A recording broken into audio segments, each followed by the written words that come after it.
little exercise. I want to take my listeners, apparently just you, Red, through my concept of chakras and mindfulness. See, chakras are centers of psychological energy, concepts that you think about and meditate over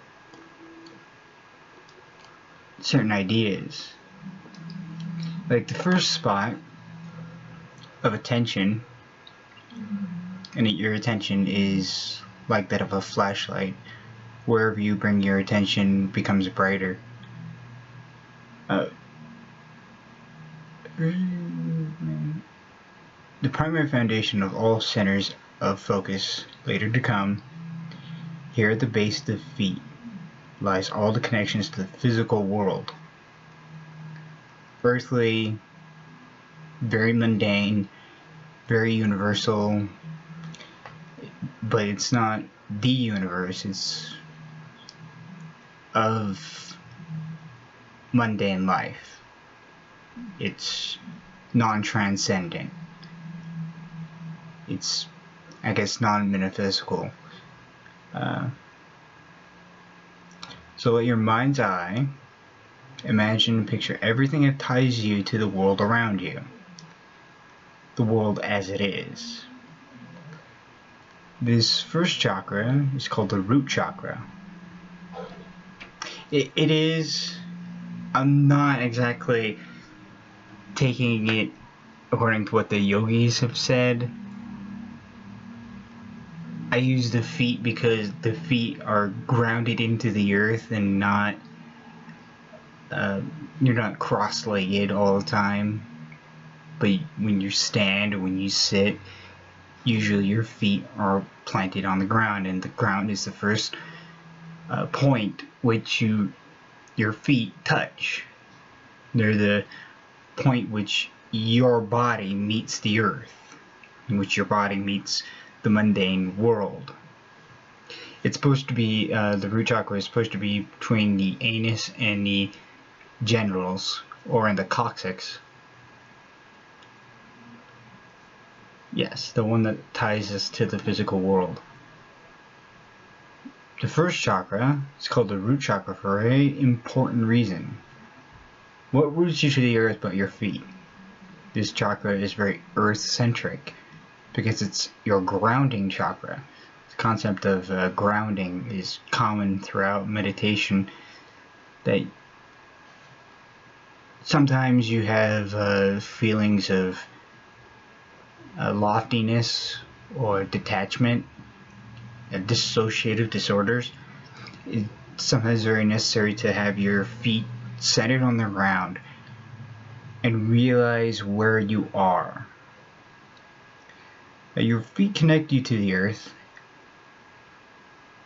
and for the intended purposes, you're rooted to this reality by your feet. The root chakra is the base of your foundation in this universe. It's the foundation of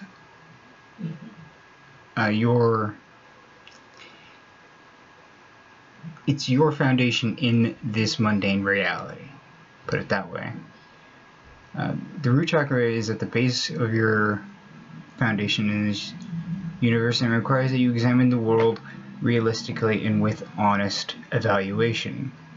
Visualize the world as it is and stand firm.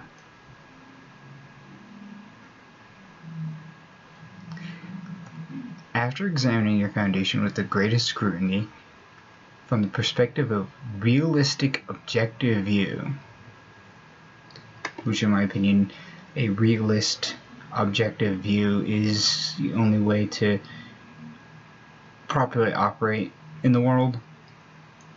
I mean, everything can be considered subjective.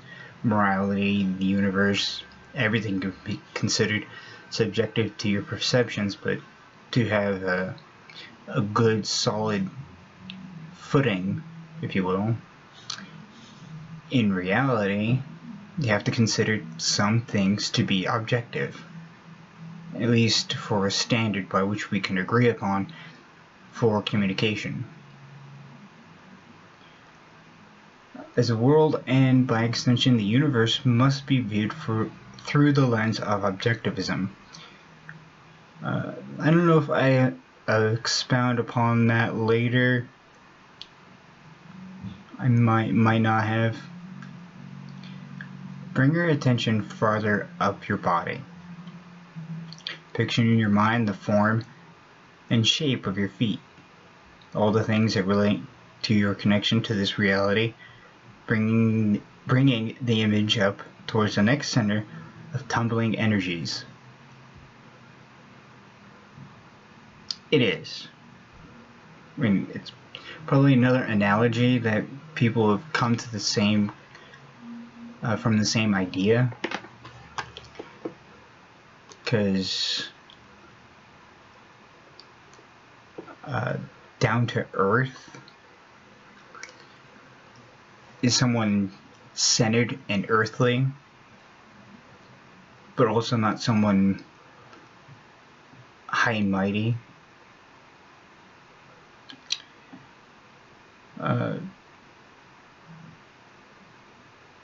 Okay, next, the sacral chakra is the next step in our journey up the body, and is the focus of our sexuality. This spot around the genital region is our sexual desire, needs, and sexual inclinations. To properly flow upwards towards the next centers, look at this chakra through the lens of your sexual needs and security. For the masculine, its desires is to be used but not wasted. There's a theory that I've been working on, is that people often waste their energy on fruitless things, where their sexual energies could be used to actually procure themselves a mate.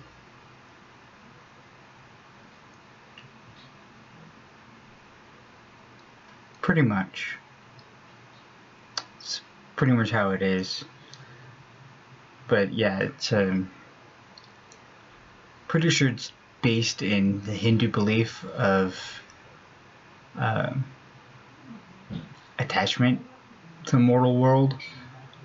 It's probably been distorted to some degree, because I don't think they use it as someone that is solely attached to the world, as merely someone that you can relate to.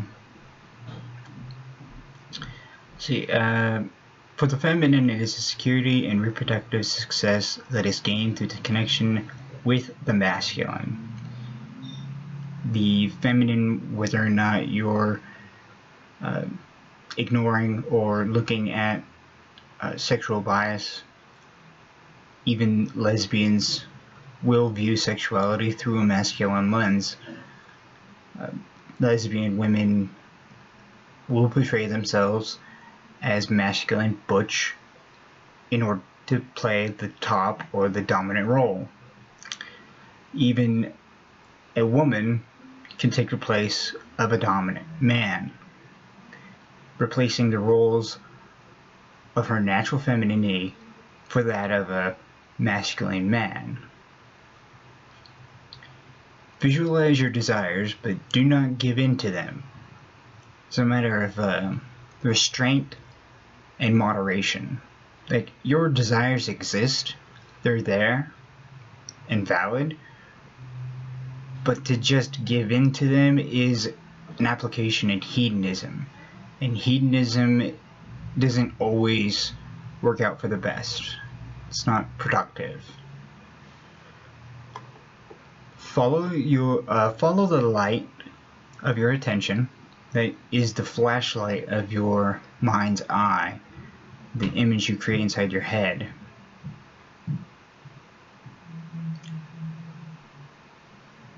Ever up your body towards this third center of focus. The third chakra on your way up the body is the solar plexus. I don't know if they still call it, well, they still call it that, if it's the actual good word for it. The solar plexus is centered over the stomach. We're getting to emotions.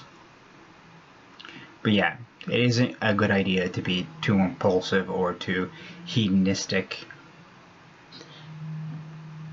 The solar plexus is centered over the stomach and is the source of emotions, as an emotional need to cry, laugh, or compulsively boredomate. Hunger, or our primal animalistic instincts, such as Nietzsche's will to power. Visualize your need and be full from contentment. Again, control yourself. A lot of these will end with a short little paragraph or sentence.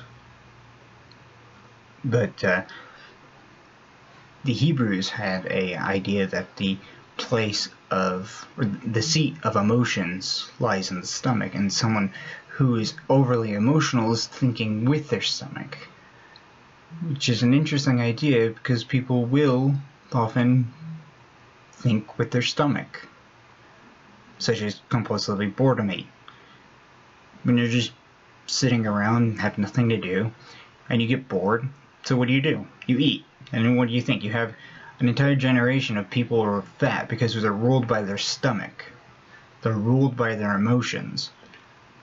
They'd rather be sitting in comfort and placid complacency than try and control themselves. Keep in your mind that your attention is like a flashlight. And it's ever like a flashlight wherever. Yeah, hunger is in many different forms. Yes, it is. If they can't control themselves, they're absolute beasts.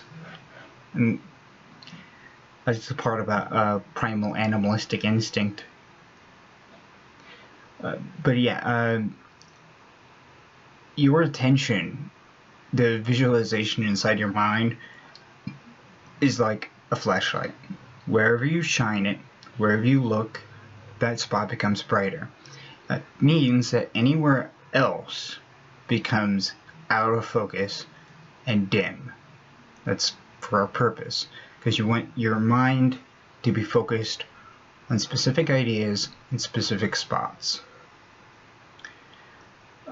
Whatever you focus on becomes brighter, and that you are bringing. No. Whatever you focus on becomes brighter, and that you. Okay. Yeah.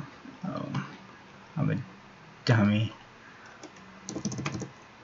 That you bring that attention to specific spots on your body while meditating on the conceptualized meaning of each focal point. The point of visualization is to create meditative images inside your mind, using your images as a flashlight of your attention towards meditative ideas. The brightness of your focus on these focal ideas are to set yourself down an ever-progressing path towards your highest self. Step 4 in this meditative journey of growth is the place of the heart, otherwise known as the Anahata chakra. The heart chakra is a seat of love, compassion, sense of romance, empathy, inspiration, creativity, and where the mind conceptualizes the philosophy and morality, right and wrong, moral and immoral and moral, good and evil, things like that.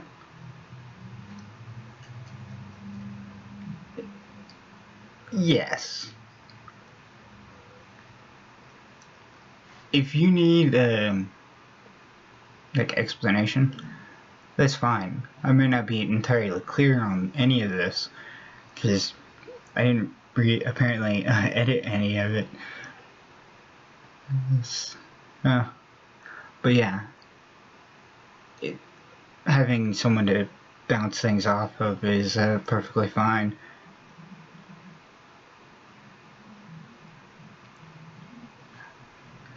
Look at the general theme of each emotion. Love, compassion, sense of romance, empathy, inspiration, creativity, all have a similar theme, right?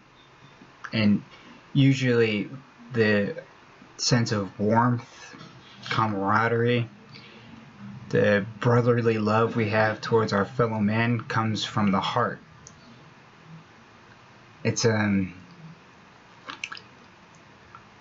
from the deepest place of my heart is a saying, isn't it? I love you from the deepest something of my heart, something like that. No, that's fine. Like, I'm not intelligent. It took me like weeks to come up with this stuff. Like, I'm reading Joseph Campbell and Fraser's Golden Bough. And it's hard to find anything online because most of it is new agey yogi shit that doesn't give you any actual practical meaning in psychology or relative comparative religion or anything. Just think good thoughts.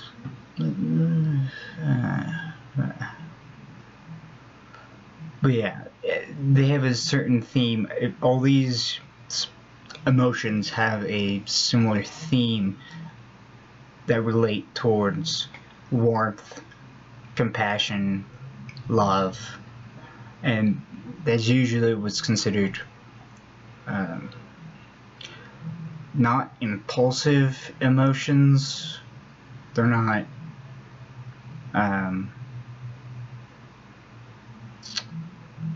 impulsive. They're not. Yeah. The typical hippy dippy shit. I'd rather have something more practical, like Joseph Campbell or like Jung or something. But finding something that Jung wrote on chakras, good luck. But yeah, each one has a theme about it. Love, even morality, the philosophy of morality. It comes from a certain part of us where we preference others. It's not an impulse to desire our own or strive to our own power. It does. I would say it's because one of these is unfulfilled, or your sense of romance or your sense of compassion, your love isn't fulfilled, or because you feel empathy for another person, or say sense of justice. You feel sorry for someone that's been wronged because instinctually you know that it's immoral. I would say it all comes from this seat of love in the heart. Visualize your love and prioritization of yourself. Love yourself as if no one else will. The only person that can love you unconditionally is yourself. Anything extra, that's a grace. That's a mercy if it happens. I mean, we're all lucky if it does. Bringing your attention up to the location of your throat where the 5th chakra resides, the throat chakra. This spinning wheel of energy, actual meaning of chakra in Sanskrit is spinning wheel, is a representation of your voice or communication, your honesty and expression. Visualize your words as your power in everything you say or do.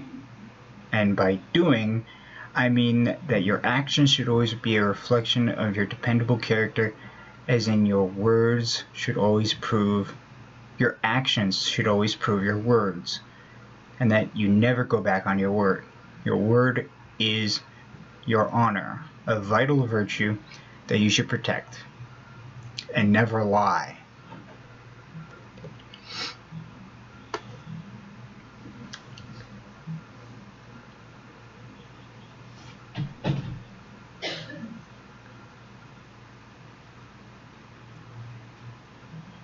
Yeah, that's the whole point of that chakra is honesty, truth, expression, your voice, your communication.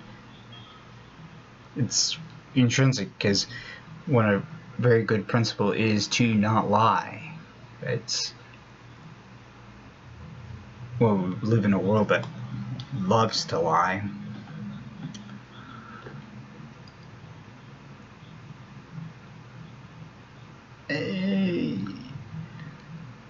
See,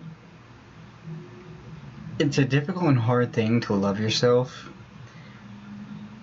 but I think that is part of the journey, to find some part or something about yourself that you can love.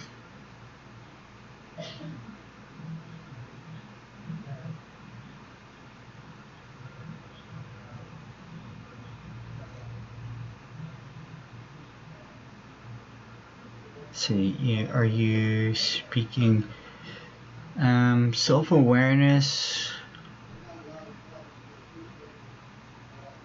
That is actually coming up. Self-awareness is an introspective act, and the voice and expression is an outrospective. It's something that you do out of your throat. It's going out into the world, something you put out. Self-awareness is something you look inward, and that's where we come to the sixth chakra. It's centered in the middle of the forehead, and it's called the third eye, for its role in introspection, self-awareness, and represents intuition and the subconscious mind. Visualize your dreams and always trust your instincts. This is the what is called the pineal gland, which I think is a whole load of crap. Like the modern yogis or the modern new agey folk will love to attribute all sorts of hokey, scientific, pseudo-medical advice to certain parts of the body and associate them with chakras.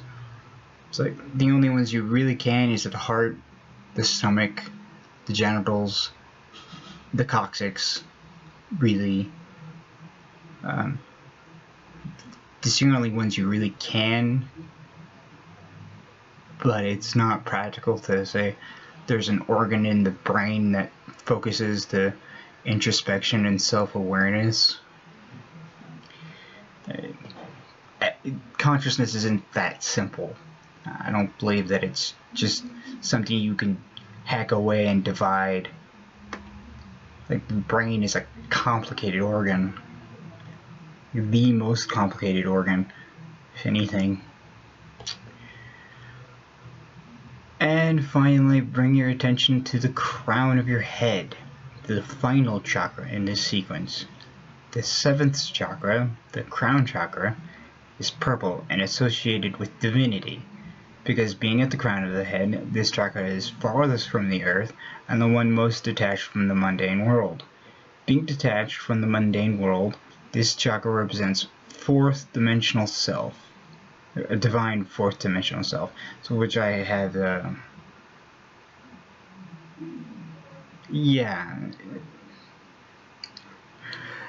I know all about that, and it doesn't hold up to any truth at all.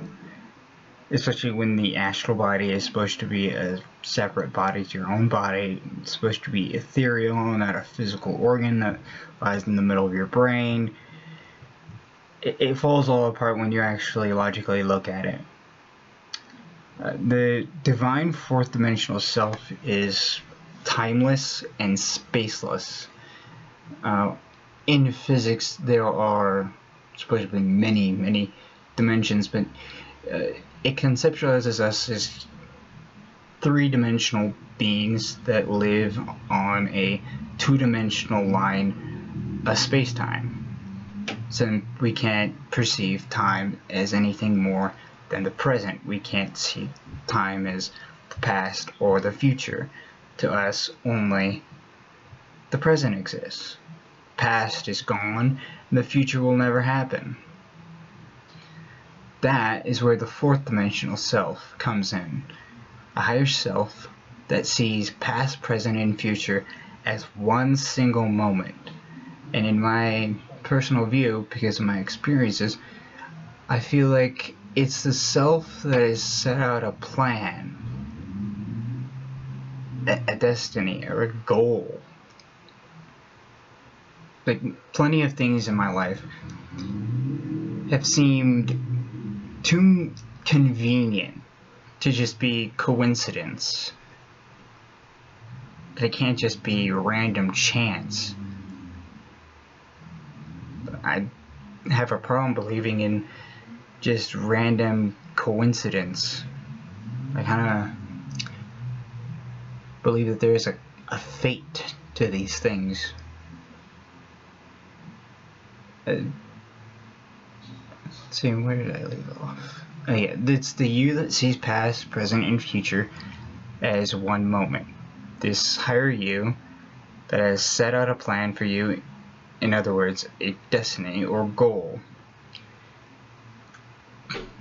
I also kind of believe that there's a hierarchy of, I guess, divinity. One that is of the individual, and one that is of the society, and one that is of the universe. And one in each successive order. The individual has a higher self, while as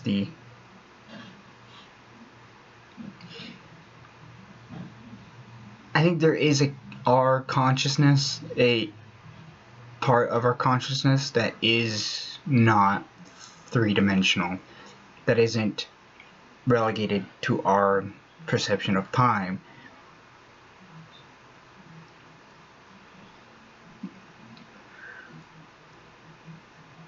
I don't know if it's incomprehensible though. I mean, I just comprehended it.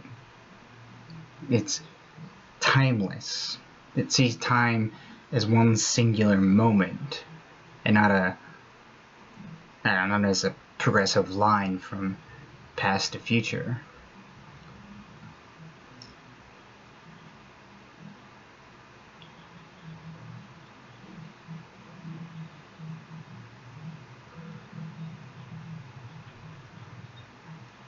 Yeah, I wouldn't say it's our consciousness, because I believe that there is an us, a consciousness of us that is beyond our perception, like God.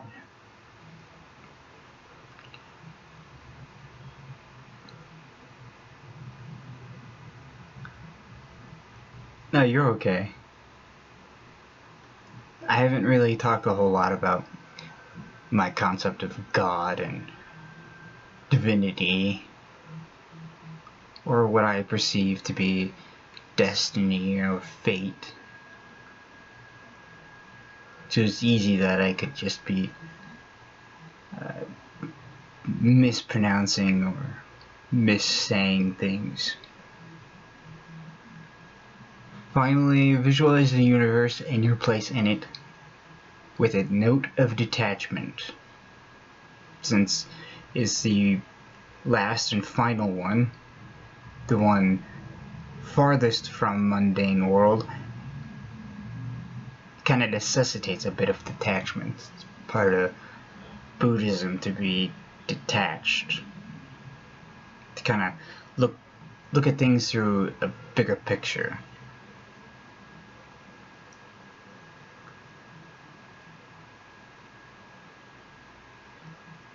So yeah, there you go. It's all 7. It's like, it took me maybe a couple months to put this together.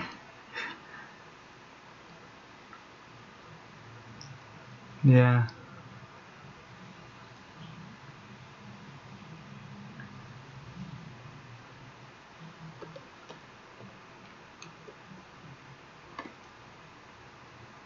So you guys got any questions?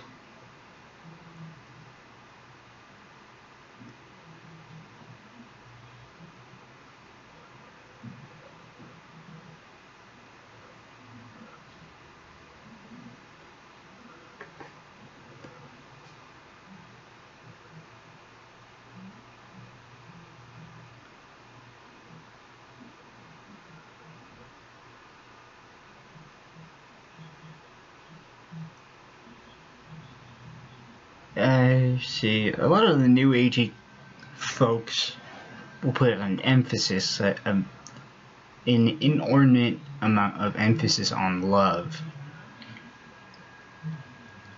to the point that you're supposed to love everyone equally, which means you love no one. You're gonna show favoritism no matter what, and to show everyone love equally is divide unneeded energy and attention towards an unneeded amount. But detachment is a common theme in Buddhism, probably for this reason. To reach divinity, you have to be detached from materialism, from the mortal world, from the mundane, to put your attention and your focus onto the matters of spirituality and the goals of the divine. So why celibacy was so prized. So certain individuals saw greater value in being celibate and saving that energy for the work of God. And that was a bit of detachment from their desires, self-sacrifice, for spiritual revelation, for penance.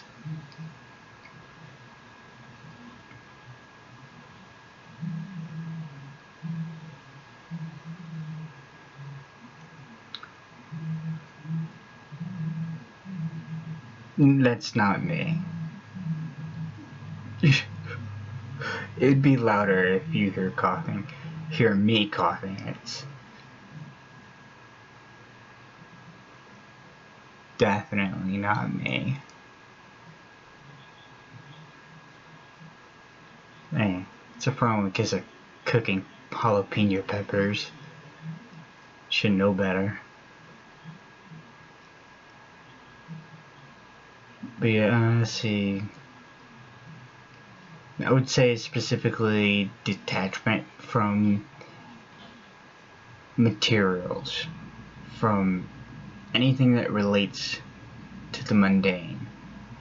Love can't be considered so mundane as it's an abstract concept that brings you closer and is supposed to relate to that of the divine.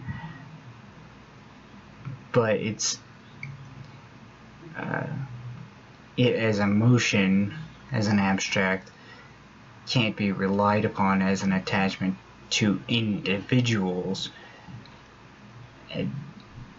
If it is, then it's an attachment to the mundane world.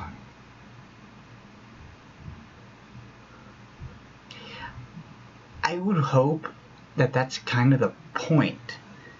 that your whole life be spent making that attempt to continually reach this point. And some yogis have spent lifetimes trying to reach enlightenment or nirvana, trying to reach the ultimate in detachment, but the only opportunity you probably will ever have is after death.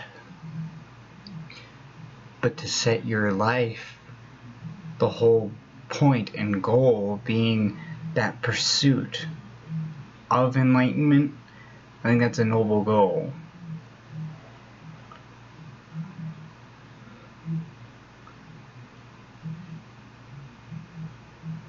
Yeah, I mean, as long as you're alive, you're still attached to the world. When your feet are still attached to the ground, you're not gonna start floating or anything.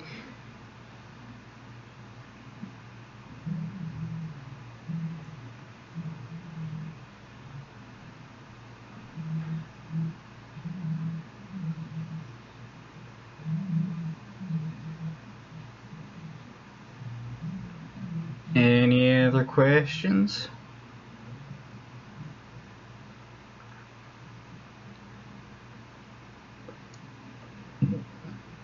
I'll probably do a little bit of editing on this, the video itself, and save it up to YouTube.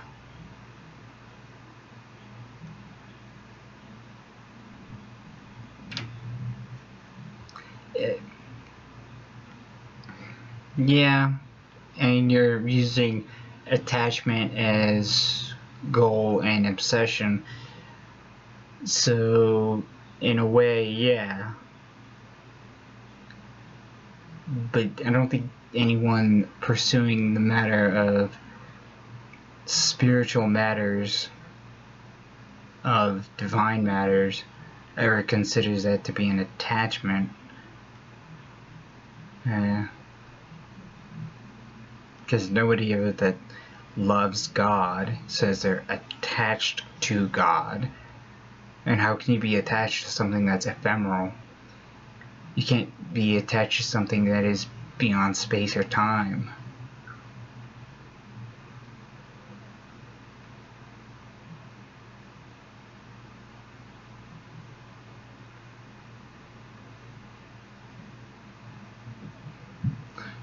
No, you're a good viewer. Always coming in on streams.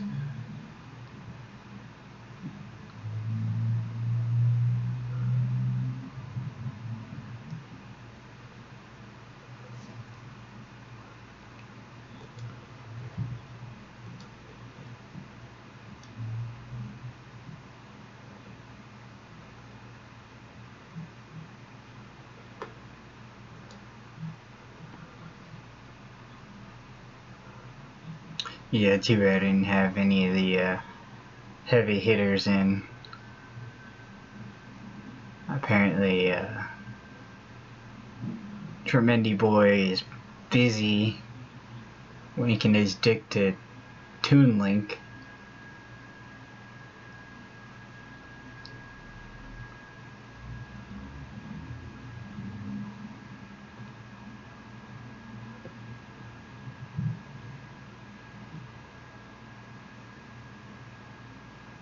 Alright, so that'll be it.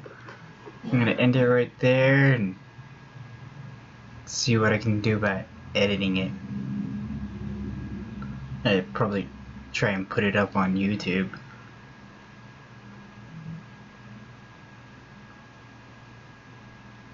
But like I said, he's probably winking his dick to the Toon Link.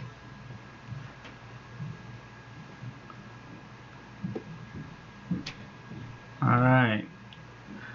Well, thanks for coming by. You guys take care of yourself, and I'll see you on the next stream. Thanks.